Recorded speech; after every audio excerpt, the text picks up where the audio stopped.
Bonjour à tous, shalom shalom, la paix de Dieu avec chacun d'entre vous. C'est Pasteur Ariel qui est ici pour donner des messages évidemment, mais surtout on va commencer une série sur la communion avec Christ. C'est un message que le Seigneur a donné l'année passée et vraiment je sens dans mon cœur, bien-aimé, qu'il faut vraiment continuer à enseigner sur la communion avec Christ. Ça va être une série peut-être de 5 ou 6 parties à peu près, tout dépendant le temps qu'on a à allouer, mais je veux que mes vidéos durent entre 30 et 40 minutes, pas plus. Parce qu'évidemment, c'est très important pour chacun d'entre vous de rester jusqu'à la fin pour bien entendre ce message-là, prendre des notes sur les versets. Je vous conseille surtout d'avoir la parole avec vous et comme si c'est une vidéo, vous pouvez mettre sur pause n'importe quand je donne des versets pour qu'on puisse aller la lire ensemble la parole. Mais surtout après chaque vidéo, c'est important aussi de demander au Saint-Esprit confirmation sur sa parole. Et ça va être cette série-là sur la communion avec Christ. Alors aujourd'hui, on va voir dans cette vidéo-là la première partie. Qu'est-ce qu'est vraiment la communion avec Christ et vraiment où dans la parole on parle de la communion avec Christ. Et on va commencer tout de suite. Alors, si vous avez la parole avec vous, pour chercher dans 1 Corinthiens, on va lire notre premier livre Corinthiens, le premier chapitre, et on va lire du verset 4 à 9. Évidemment, le verset 9, c'est celui où il parle de la communion avec Christ. Mais je veux vraiment que vous voyez les 5-6 versets qu'on va lire en ce moment. Parce qu'évidemment, il ne faut pas juste lire le verset, mais voir le contexte où est-ce que le verset est écrit. C'est très important. Alors, pour la première partie, bien aimé, communion avec Christ, on va commencer à lire 1 Corinthiens 1, verset 4 à 9, et je vais lire pour vous. Je rends, mon Dieu, de continuelles actions de grâce à votre sujet. Évidemment, l'apôtre Paul, l'Esprit du Saint-Esprit, parle à l'Église corinthienne en ce moment. Pour la grâce de Dieu qui vous a été accordée en Jésus-Christ. Alors évidemment, il est constamment en train de nous rappeler la grâce que Dieu nous a donnée à travers son Fils Jésus-Christ. Car en lui, vous avez été comblés de toutes les richesses qui concernent la parole et la connaissance, le témoignage de Christ ayant été solidement établi parmi vous. De sorte qu'il ne vous manque aucun don dans l'attente où vous êtes de la manifestation de notre Seigneur Jésus-Christ. Regardez juste vite, parce que c'est vraiment, on va se concentrer dans le verset 9, mais vraiment, regardez qu'est-ce qu'il vraiment dit, c'est les richesses vraiment que le Saint-Esprit nous enseigne en ce moment. C'est pas les richesses du monde. Hein? Évidemment, le Seigneur peut nous bénir, mais il parle vraiment pas des richesses du monde. Il n'y a pas meilleure richesse, mes bien-aimés, que la connaissance. Hein? On sait que dans Osée 4.6, le Seigneur dit « Mon peuple périt par faute de connaissance, pour manque de connaissance. » Mais la plus grande richesse qu'on peut avoir, mes bien-aimés, c'est la parole et la connaissance, évidemment, la parole de Dieu. Et pas seulement la lire, mais la comprendre. Hein, ça, c'est la plus grande richesse qu'on peut avoir. Et vous allez voir que ça, évidemment, ça se relie beaucoup.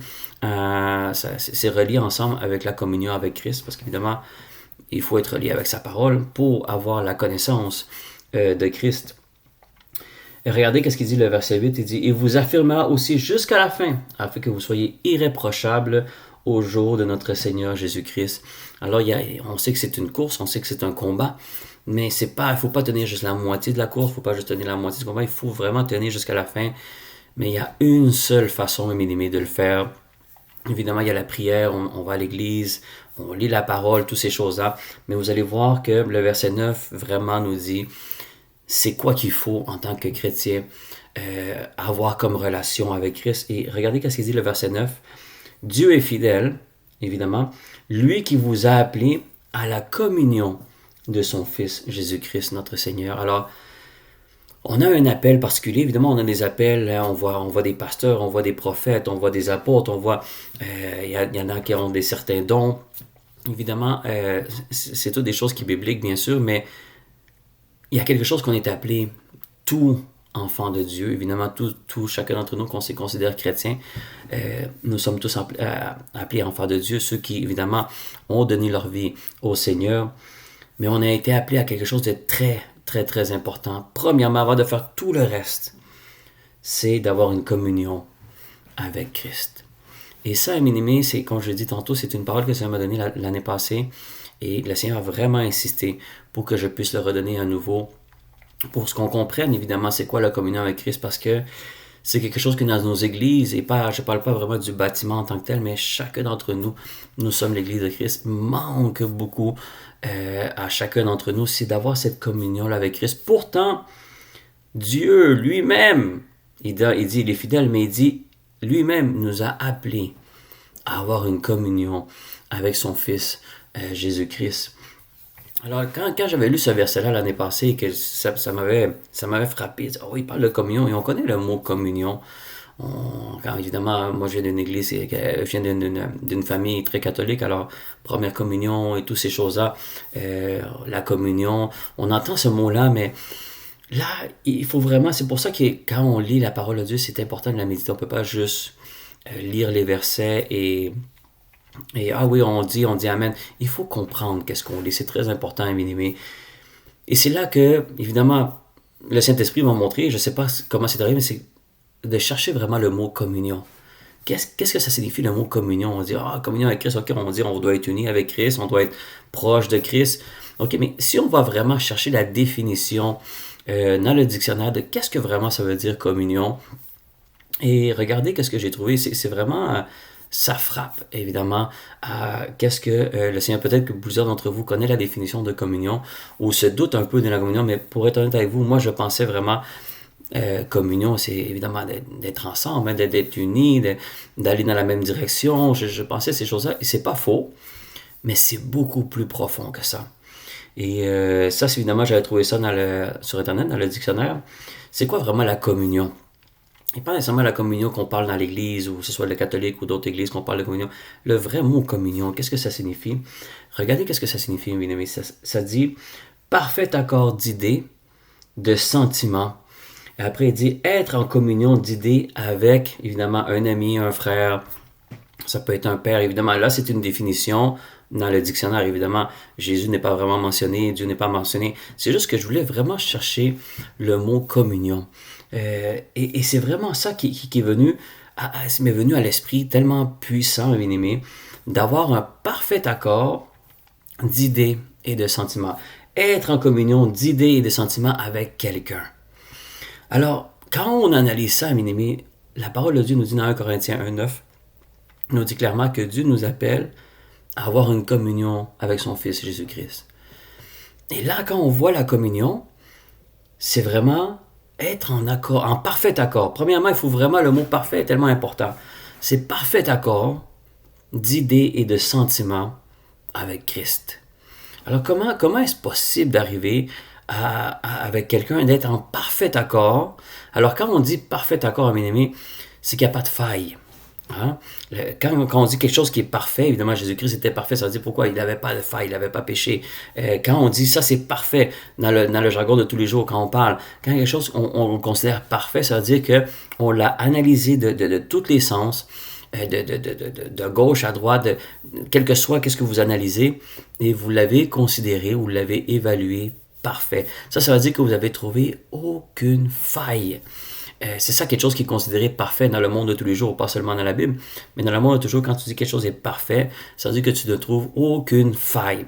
Alors, la définition de communion, bien aimé, et mettez-vous toujours à l'esprit que c'est ça la communion avec Christ, il faut être en parfait accord.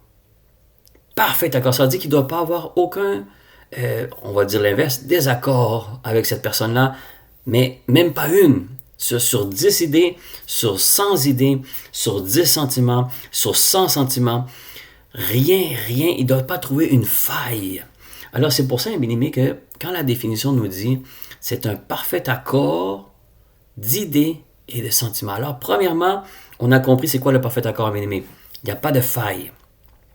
C'est parfait. Il n'y a pas d'erreur, il n'y a pas d'exception. C'est tout à fait parfait. Alors évidemment, comme Christ, elle était parfaite, ça veut dire qu'il faut l'analyser. Même le monde était fâché, il va dire comment est-ce possible que quelqu'un n'a jamais péché? Ça a existé, c'est Jésus. Mais ils vont l'analyser à gauche, à droite, ils vont essayer de le truquer avec des questions, ils vont essayer d'essayer de le déjouer. Ils n'ont jamais été capables. Pourquoi? Parce qu'ils n'avaient pas de faille. Alors, le parfait accord qu'on doit avoir avec Christ ne doit pas avoir de faille. Et malheureusement, bien-aimés, dans nos églises, c'est pas vraiment ça qui arrive. Évidemment, je ne généralise pas tout le monde. Il y a des personnes qui peut-être ils sont arrivés à ce niveau-là de communion avec Christ. Mais je veux vraiment que dans la première partie, comme je vous dis, ça va durer peut-être 30 minutes, pas plus.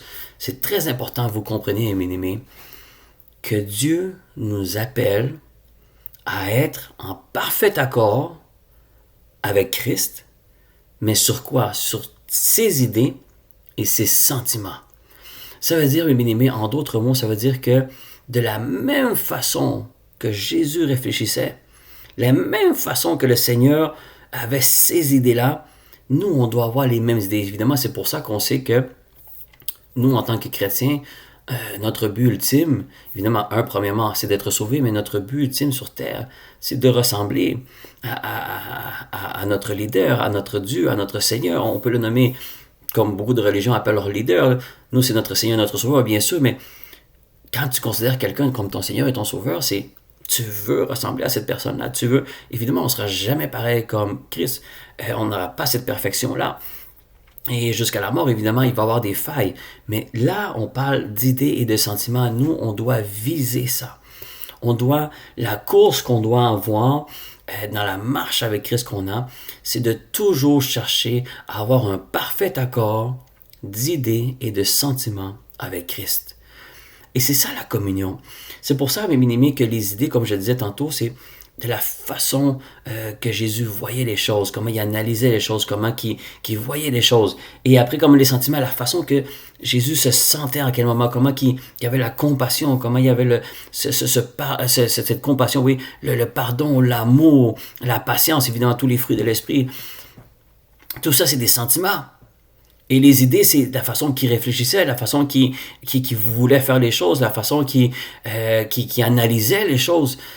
Mais bien aimé, Dieu, qu'est-ce qu'il veut? Le Père, qu'est-ce qu'il veut? C'est que nous, on ait cet parfait accord avec Christ dans ses idées et dans ses sentiments.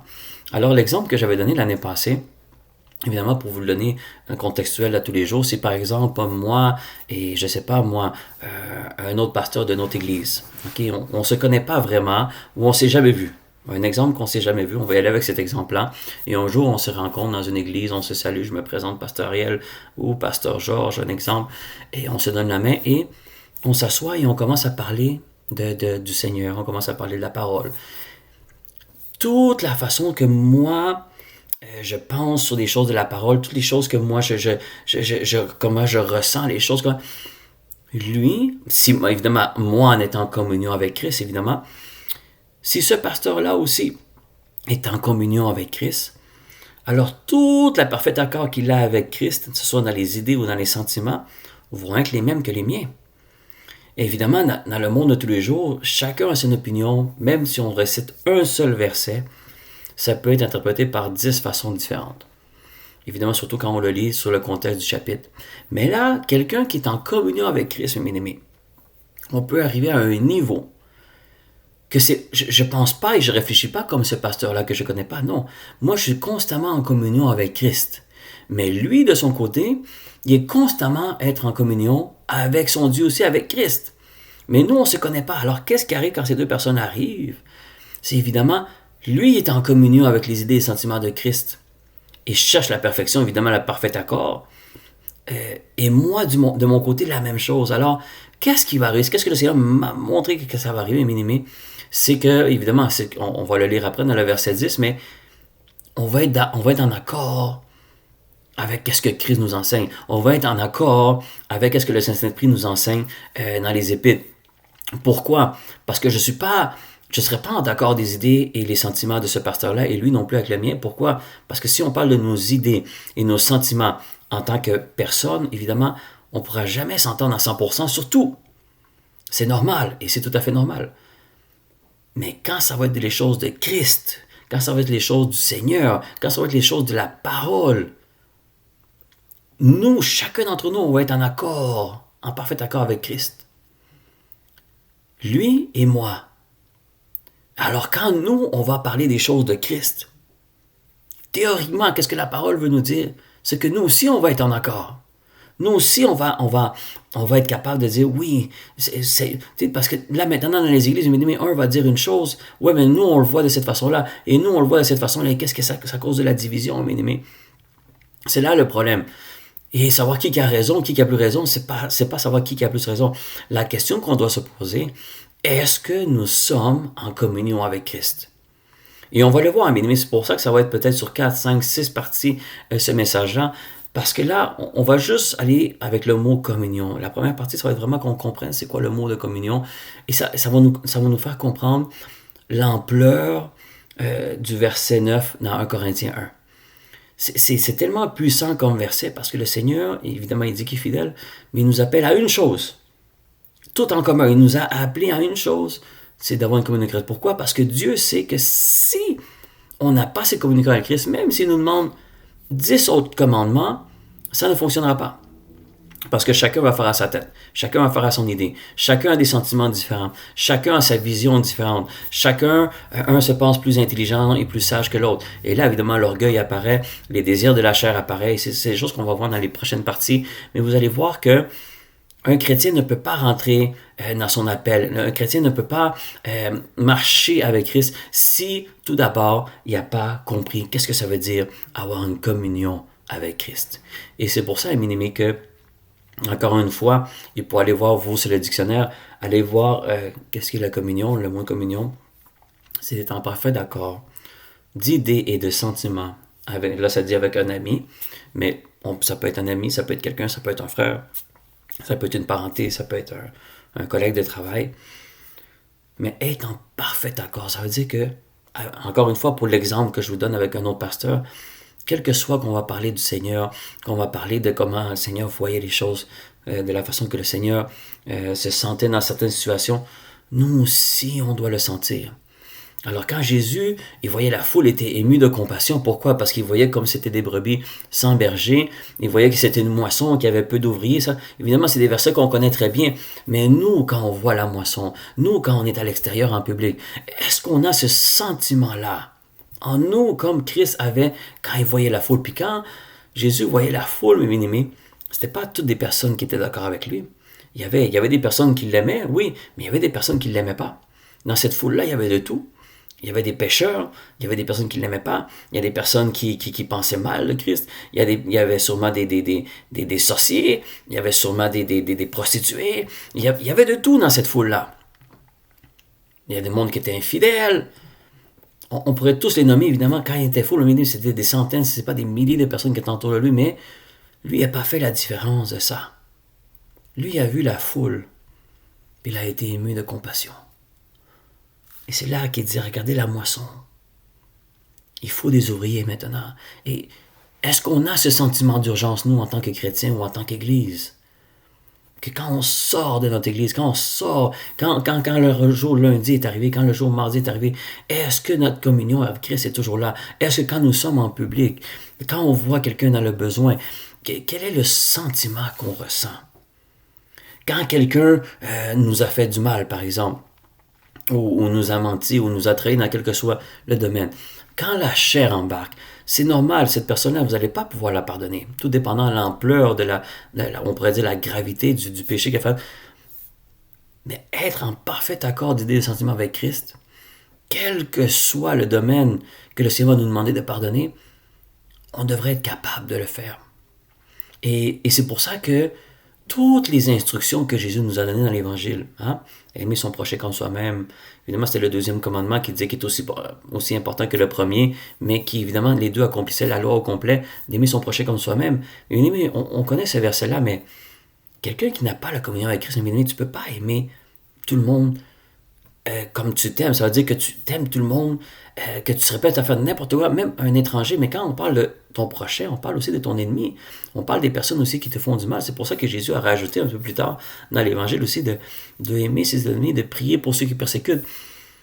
Mais bien aimé, c'est facile de réciter les versets. Mais est-ce que nous, en tant que chrétiens, on est capable de faire ça? Est-ce que vraiment on est... Et c'est tout à fait normal si ça n'arrive pas dans le sens que c'est pas pour nous juger, mais bien aimé, c'est quelque chose que moi aussi j'ai de la difficulté. Mais qu'est-ce que le Saint-Esprit qui m'a enseigné l'année passée, que j'essaie de vous transmettre maintenant le mieux que je peux, c'est que peut-être c'est pas le manque de pardon.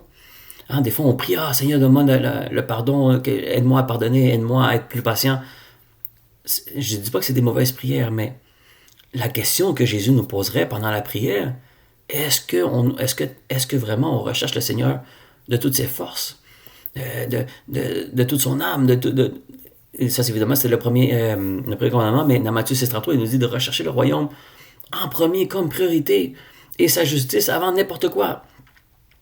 Et ça revient à la communion avec Christ. Alors, la question qu'on doit se poser, nous, avant de commencer à prier, « Seigneur, donne-moi plus de patience, donne-moi plus d'amour, donne-moi plus de pardon, et donne-moi plus des fruits de l'esprit en général, ou aide-moi à briser les fruits de la chair. » C'est pas des mauvaises prières, mais la question qu'on doit se poser, c'est est-ce qu'on est en communion avec Christ? Parce que si on répond oui, mais on continue à prier sur ça, je ne dis pas que c'est faux, je ne suis pas là pour vous juger, mais il faut se poser des questions.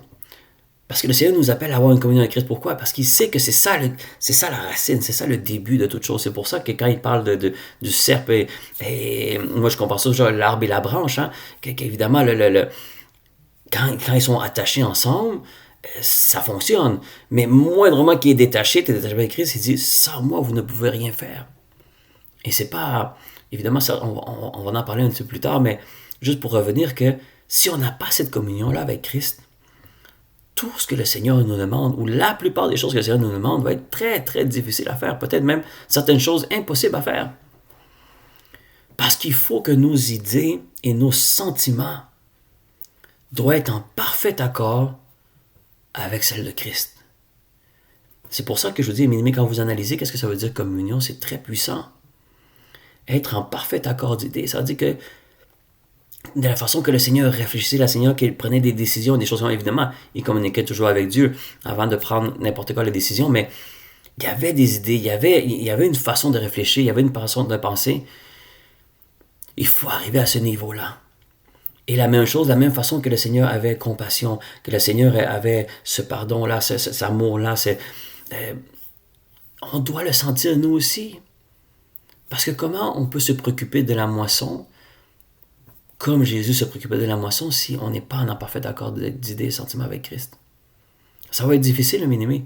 Pour arriver à ce niveau-là, il faut vraiment, mais vraiment, être en communion avec Christ. Et c'est pour ça, mes amis, la deuxième partie qu'on va voir, que je vais rajouter dans ma page YouTube, bien sûr, ça va être comment arriver à là. Parce qu'évidemment, là, on va parler de la communion avec Christ, l'importance de la communion avec Christ, on va en parler aussi un petit peu plus tard, mais qu'est-ce que ça signifie? Aujourd'hui, c'est vraiment qu'est-ce que ça signifie être en communion avec quelqu'un.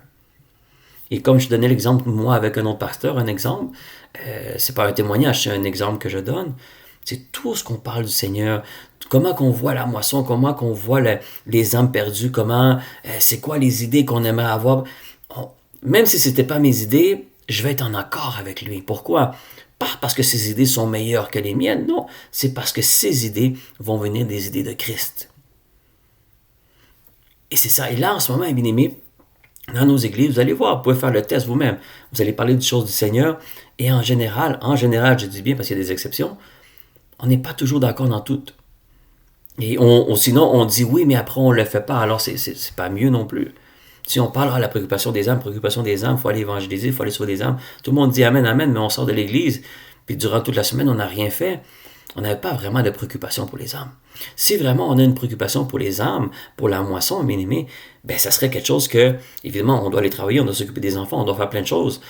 Mais on doit, dans notre tête, comme idée, comme sentiment, on doit trouver un moment et dire en quel moment je peux aller faire quelque chose pour le Seigneur, parce que le Seigneur Jésus, il ne peut pas remettre les choses à lendemain. Il peut pas. C'est comme, s'il veut le faire maintenant, il va le faire. Pourquoi? Parce que c'est urgent. Parce que c'est une priorité. Mais évidemment, si le Seigneur décide des choses plus tard, ou quoi que ce soit, comme on voit dans l'Évangile, par exemple, quand il s'est fait avertir que Lazare était malade, il n'est pas allé immédiatement. Pourquoi? Parce qu'évidemment, ça, c'est un autre enseignement. Mais il est resté quelques jours après. Et tout le monde s'est dit, mais tu ne courrais pas aller voir ton ami? Jésus était déjà conscient de ce qui allait arriver. Il n'était pas inquiet parce qu'il savait qu'il y a un miracle qui se produisait. Il n'allait pas guérir Lazare, il est allé ressusciter Lazare. Mais qu'est-ce que je veux dire avec que le Seigneur n'est jamais en retard? ou n'est jamais d'avance, c'est parce que il est constamment en communication avec Dieu. Il était constamment en train de communiquer et demander au Seigneur direction, conseil, et quoi faire, quand le faire. Et le Seigneur, évidemment, comme il était en communion avec lui, mais il pensait comme le Seigneur constamment. Et c'est la même chose qu'on doit faire nous, chrétiens.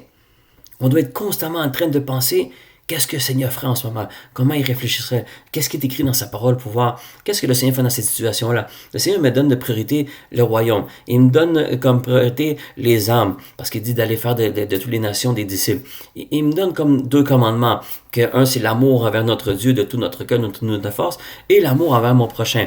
Est-ce que vraiment ça arrive? Pourtant, il dit, quand ces 2 commandements-là sont accomplis, toute la loi est accomplie. Et quand le Seigneur me parlait avec ce message-là, évidemment, moi aussi, j'étais complètement hors terrain. J'ai réalisé que j'étais même pas dans la course. Et c'est pas parce que tu fais des études bibliques ou tu prêches que tout ça, automatiquement, tu es en communion avec Christ. Non, bien aimé, c'est faux. Comme moi, il y a d'autres pasteurs, il y a d'autres qui ont réalisé que non, on n'est pas en communion avec Christ. On prépare nos messages, on prépare... Ça, c'est bien, c'est une bonne chose à faire, bien aimé. Mais le plus important, c'est la communion avec Christ. Pourquoi? Parce que ta prêche va être différente, tes études bibliques vont être différentes. Pourquoi? Parce que là, c'est pas toi qui va parler, c'est le Saint-Esprit qui va parler. Ah, Seigneur, j'aimerais ça les renseigner sur tel sujet, tel sujet. Ça ne sera pas des mauvais sujets, ça va être la vérité, mais est-ce que c'était le bon moment aux bonnes personnes? Ça, on ne le sait pas. Seigneur, lui, il sait. Parce qu'il sait qui t'a devant toi. Il sait les problèmes de ceux qui sont devant toi pendant que tu prêches ou que tu évangélises dans la rue ou quoi. Mais quelqu'un qui est en communion avec Christ, le Saint-Esprit est constamment en train d'alimenter cette personne-là. Quoi dire, comment le dire, à qui le dire. Et en plus, à l'intérieur de nous, le sentiment que Jésus a envers cette personne-là, toi aussi, tu vas le ressentir. Évidemment, la plupart du temps, ça va être compassion, parce que tu ne connaîtras même pas cette personne-là, mais tu vas tellement le souhaiter qu'elle soit sauvée. Et que même des fois, si ça arrive qu'une personne ne veut rien savoir, et tu ne peux pas évidemment insister, ton cœur va être brisé dans le sens comme, oui, tu as fait ton travail, tu n'as rien à te reprocher, mais tu vas avoir de la peine pour lui, et tu vas peut-être continuer à prier pour lui. Parce que peut-être qu'il ne donne pas sa vie au Seigneur en ce moment, mais peut-être qu'il va le donner le lendemain, dans une semaine, dans un mois, dans un an. Tout dépendant de la saison qu'il vit, il va se rappeler de ce que tu lui as parlé. Mais toi aussi, tu vas être constamment en train de prier. Et même la personne qui a donné sa vie au Seigneur, tu te dis gloire à Dieu, tu es content. Mais tu ne le laisses pas tomber. Tu t'assures de garder contact avec cette personne. Pourquoi? Parce que tu connais l'ennemi. Tu sais qu'est-ce que l'ennemi est capable de faire. Tu sais comment il est capable de distraire les personnes. Alors, ça, c'est être en parfait accord d'idées et de sentiments avec Christ. Parce que c'est ça que Jésus ferait. Alors, on va finir avec ça, mes amis. Je ne veux pas être trop long, comme je vous dis. On va être bientôt dans les 30 minutes. On revient au verset 9 pour qu'on comprenne vraiment. Dieu est fidèle. 1 Corinthiens 1, verset 9. Lui, évidemment parlant de Dieu, qui vous a appelé à la communion de son Fils, Jésus-Christ notre Seigneur. Et la définition de communion, parfait accord d'idées et de sentiments. Parfait accord. Prenez-les en note en ce moment si vous pouvez. Parfait accord d'idées et de sentiments. Et vous allez voir le 1 Corinthiens 9. Et quand vous lisez du 4 à 8, vous allez voir, c'est pour revenir un peu à verset, il dit car vous avez été comblés de toutes les richesses concernant la parole et la connaissance. Évidemment, c'est ce qu'on va voir un petit peu plus tard, c'est la façon d'aller entrer en union avec Christ, évidemment, c'est avec la parole. Évidemment, il y a la prière, on veut crucifier les désirs de la chair, le jeûne est un parfait outil aussi, mais vous allez voir que la parole, c'est le premier endroit que quelqu'un devrait aller pour être en communion avec Christ. Et évidemment, on va le voir plus loin parce que c'est de marcher en esprit et non marcher dans la chair. Beaucoup d'entre nous, et moi le premier, on marche souvent dans la chair. Et ça, on va le comprendre un peu plus loin, mais c'est très important que quelqu'un qui est en communion avec Christ ne marchera pas dans les désirs de la chair. Et évidemment, il va y avoir des failles, nous ne sommes pas parfaits. Nous, il faut qu'on cherche la perfection d'accord d'idées et sentiments. Mais évidemment, ça va arriver, mais qu'on va tomber. La différence, c'est quand on tombe, on va se relever. Le Seigneur va toujours être là pour nous relever. C'est ça. Il sait qu'on va tomber. Il sait qu'on va se tromper des fois. Il sait qu'on va faire des erreurs. Il sait que des fois, on va se laisser emporter par la chair. Il ne faut pas se culpabiliser. L'ennemi va être là pour te chicaner tout le temps et dire « Ah, t'es pas digne, t'es pas digne. » Inquiète-toi pas. Si tu mets les efforts, tu vas y arriver. Mais aujourd'hui, je voulais vraiment que vous compreniez, mes amis. Qu'est-ce que signifie avoir une communion avec Christ? Être en parfait accord d'idées et de sentiments avec lui. Évidemment, ça marche avec Christ. Marcher avec Christ, c'est de faire exactement ce que lui ferait. Mettre les priorités où est-ce que lui mettrait les priorités. Sentir où est-ce que les choses que lui ressentait quand il voyait quelqu'un, que ce soit dans le péché, dans les difficultés, ou même dans la joie, ou dans la tristesse, dans quelles que soient les circonstances. On est constamment en train avec cette compassion. Et c'est pour ça que les fruits de l'esprit, quand vous allez le voir, c'est l'amour, la patience, la compassion, le pardon, bénignité, toutes ces choses-là, c'est Christ. Et vous allez voir un petit peu plus loin, on va le voir plus loin, le désavantage, bien aimé, de ne pas être comme un Christ, c'est que ça crée de la division. Parce que chacun va penser de sa façon, chacun va réfléchir de cette façon-là. Et c'est là évidemment que les églises, tout le monde loue le Seigneur Jésus, mais chacun a ses idées. Bien aimé, ça ne vient pas de Dieu, ça vient de l'ennemi et crée la division. Mais Dieu nous appelle à être en communion avec Christ. Pourquoi? Parce que même quand j'avais donné l'exemple avec l'autre pasteur, même si nous sommes de notre église, même si on ne se connaît même pas, quand on va parler des choses du Seigneur, on va être toujours d'accord. Pourquoi? Pas à cause que ses idées sont meilleures, ni les miennes sont meilleures, c'est parce que nos idées, ils sont en parfait accord avec celles de Christ. Et Christ ne change pas. Il est le même hier, aujourd'hui, éternellement. Il va être le même Christ avec ce pasteur-là qui va l'être avec moi et qui va l'être avec vous. Alors ici, je vous invite évidemment à la deuxième partie qui va être bientôt disponible sur ma page YouTube. Et je demande que le Seigneur vous bénisse abondamment et que cette parole-là puisse tomber sur une bonne terre et que cet enseignement-là au complet puisse vous servir pour qu'on puisse avancer en parfait accord d'idées et sentiments avec Christ. Alors je dis, soyez bénis. Shalom à tous.